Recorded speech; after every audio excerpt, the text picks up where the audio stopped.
The news of Dr. Jeo Root's murder hit me like a thunderbolt.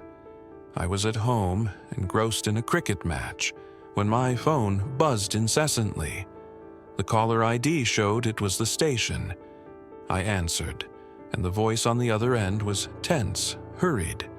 "Sir, Dr. Jeo Root has been killed. We need you here immediately." My heart sank.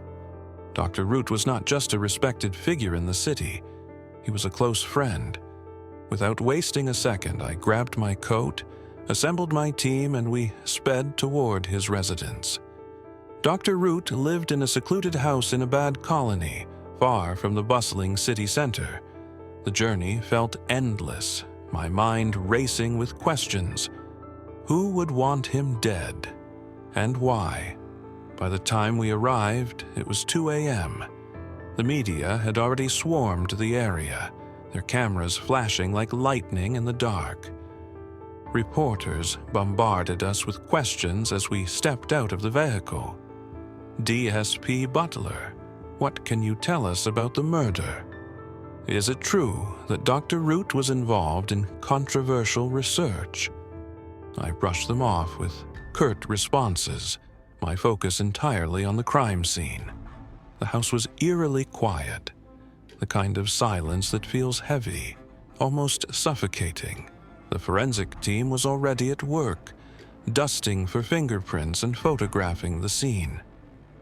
Dr. Root's body lay in the study, slumped over his desk. His face was pale, his eyes wide open, frozen in an expression of shock.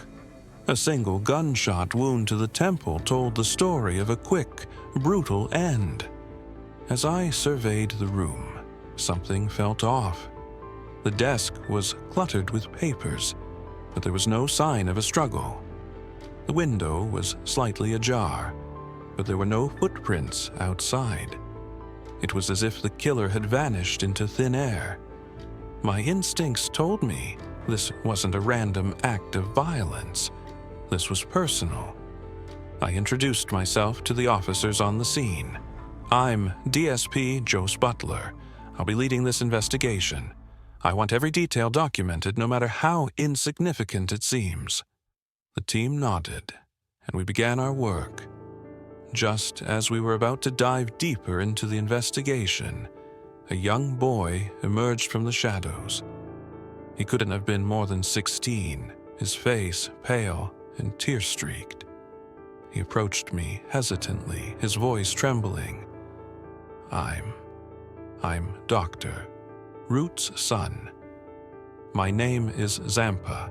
I knelt down to his level, trying to offer some comfort. "Zampa, I'm so sorry for your loss. We're going to find out who did this. I promise." He nodded, but his eyes were filled with a mixture of fear and anger. "You don't understand," he whispered. "My father, he knew this was coming." His words sent a chill down my spine. "What do you mean?" I asked, my voice steady, but my mind racing. Zampa hesitated, glancing around as if someone might be listening. For the past few weeks, my father was acting strange. He kept saying he was being watched. He even installed extra locks on the doors and windows. And then, there were the phone calls. "Phone calls?" I pressed. "Yes, late at night. He would answer, but he never said much, just listened. And every time he looked more and more scared. Last night, before he died, he told me to hide in my room no matter what I heard. He said if anything happened to him, I should find you. He said you'd know what to do." I frowned, my mind racing. Dr. Root and I had been friends for years, but he had never mentioned anything about being in danger. Why would he trust me with this? And what was it that he thought I'd know? Before I could ask more questions, one of the forensic officers called me over. "Sir, you need to see this." He handed me a piece of paper, torn and crumpled, with a series of numbers and letters scrawled on it. It looked like a code. We found it in his hand.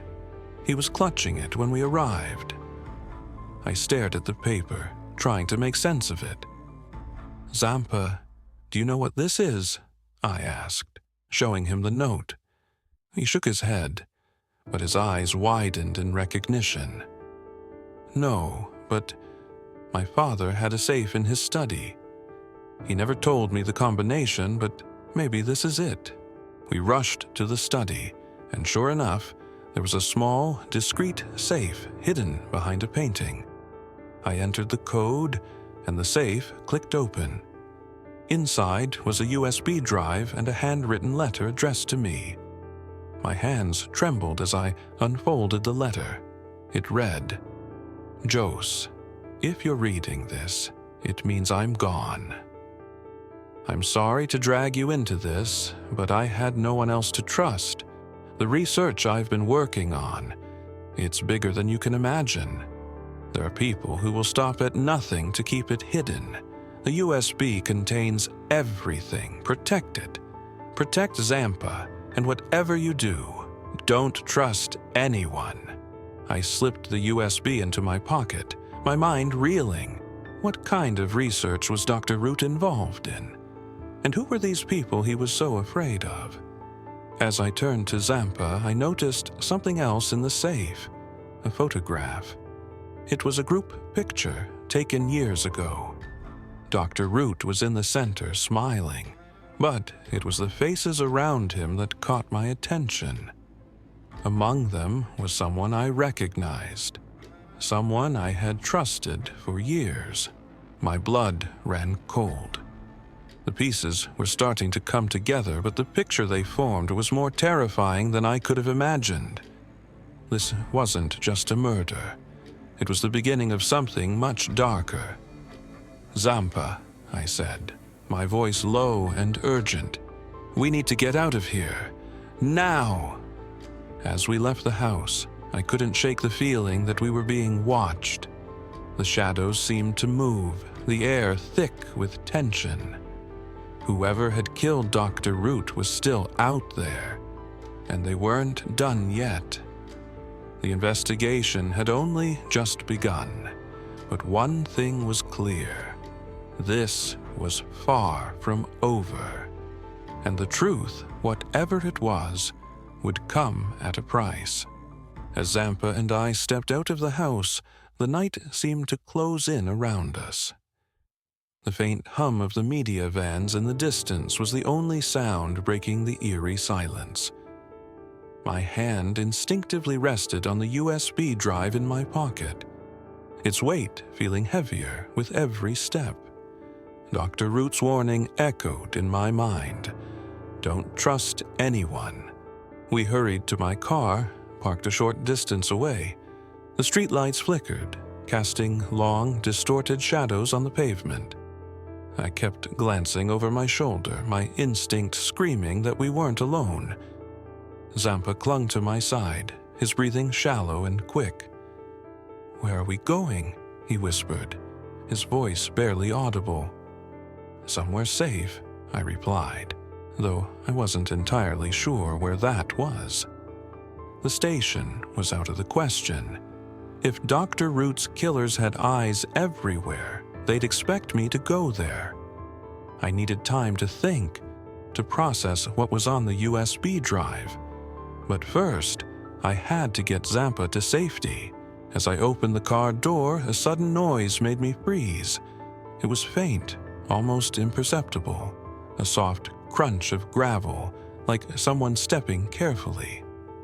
My hand moved to my holster, my fingers brushing the cold metal of my gun. "Get in the car, Zampa," I said, my voice low and firm. He obeyed without question, sliding into the passenger seat. I scanned the darkness, my eyes straining to see beyond the dim glow of the streetlights. Nothing moved, but the feeling of being watched was overwhelming. I quickly got into the driver's seat and started the engine, my heart pounding in my chest. The headlights cut through the night, illuminating the empty road ahead. We drove in silence, the tension thick enough to cut with a knife. Zampa stared out the window, his hands clenched into fists. I kept checking the rearview mirror, half expecting to see headlights following us.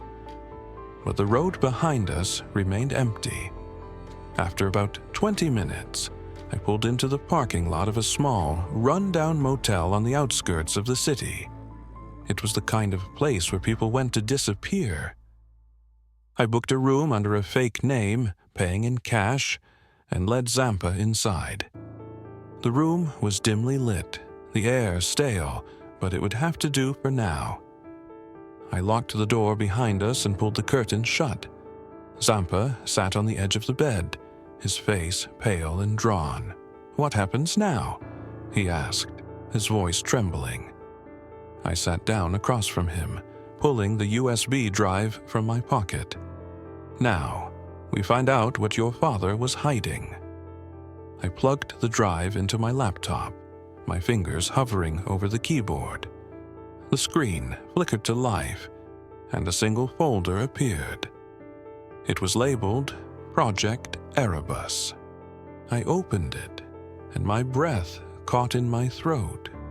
The files were a mix of research notes, photographs, and encrypted documents. Dr. Root's work was far more dangerous than I could have imagined. He had been investigating a secret government project, a project that involved human experimentation, illegal weapons development, and a web of corruption that reached the highest levels of power. As I scrolled through the files, a name kept appearing: Blackthorn. It was a shadowy organization, one I had never heard of before. But the more I read, the more I realized how deep their influence ran. They had infiltrated every level of society: politicians, law enforcement, even the military. And Dr. Root had been trying to expose them. My blood ran cold as I realized the implications.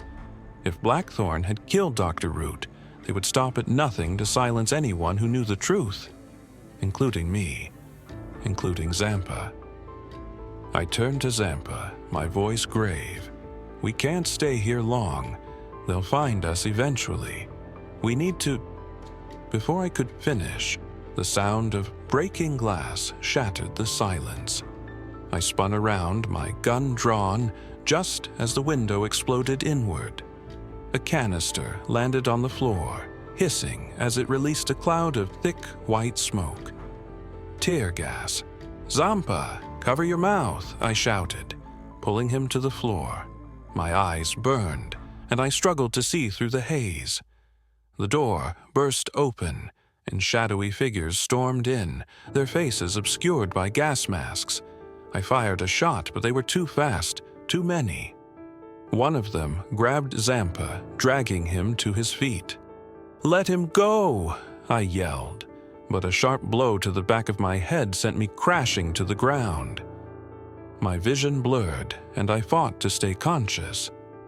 The last thing I saw was Zampa being pulled out of the room, his terrified eyes locked on mine.